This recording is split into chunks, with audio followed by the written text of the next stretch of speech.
am na lu gën a garaaw ci Sénégal loo xam ñu ngi koy bayal mooy dem te moo gën a mën a wàcc musiba. mooy lan. mooy toroxal as gor. ak tuumaalante yàqante bi. wallaahi. mais Babacar. sëñ Babacar sallallahu alayhi wa sallam daan wax ne bala nga ne rayuma nit. bàyyil ba yomal xiyaam. ñu ne ko lu tax mu ne ndax mën ngaa wax as gor kàddu goo xam ne mën na koy misère ba dee fekk yaa ko rey. wallaahi al-azim. Babacar nan nga mën a jële nit wax ci moom loo xamante ni yow même boo ko fekkee woon teg ci sa bët. amoo droit wax ko. Babacar mbind arab nee na maa kutiba xarra maa xufisa farra lu ñu bind nan nga mën a génne sa livre. wax ci ne Ousmane Ndiaye daa njaalo nga bind ko. war a dee bàyyi ko fi. doomu Ousmane Ndiaye di ko jàng ëllëg surtout Ousmane Ndiaye maami Ousmane Ndiaye di ko jàng te yow mi ko wax est-ce que gis nga ko même boo demoon ba gis ko carrément boo ko waxee dañ laa war a dóor ndax da ngaa yàq as gor réew la bu ñu demee ba tollu fa ñun dañu am jàmm munul ne. moom munul ne livre nan nga mën a bind nit bindal nit. waaw wax dëgg yàlla am na ci jëf yoo xam ne sax.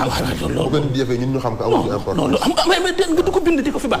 te lu ñu bind ab livre la ëllëg dañ koy jàng bi si juróom-ñaareelu maam nga tuumaal ci nit bind ko teg ko. te yow wóoru la même bu la wóoroon amoo droit wax ko. Seydina Omar radiyallahu taala ñëw na si benn dëkk fekk fa benn cas ñu ne ko dafa am ko atam njaalo fii ñu ne diw ñu ne ñeenti nit gis nañ ko. Seydina Omar tëj ñeenti ñëpp di laaj kenn par kenn woo kenn ki ba mu ñëw ne ko noo ko gisee mu wax ni mu ko gisee ni ko lislaam kii mu ni tëj leen fee indiwaat kaneen ki ñu ñëw ba ci ñeenteel bi. mu laaj ko yow mu ne ko wax dëgg fa yàlla de man gisuma. subhanallah. yaa ngi dégg. gis nga kooku noonu moo rëcc Seydina Omar ne ko demal yow kenn du la dara ñett ñooñu la génn dóor leen ndax da ngeen a tuumaal as gor. Seydina Omar bi mu nekkee amirul mu'minin guddi jot na muy wër di yëndu xëy suba woo saxaaba yi ne leen biig bi may wër gis naa diw mu góor ak diw mu jigéen ñiy def yi fi njaalo comme ni ko lislaam waxee. xam nga lu ko Seydina Ali wax. Seydina Ali ne ko Seydina Omar yàgg na ko gis mu ne ko man kese mu ne ko boo ñuy tudd turam ñu koy xam ñu lay dóor yow amirul mu'minin parce que da ngaa weer as gor.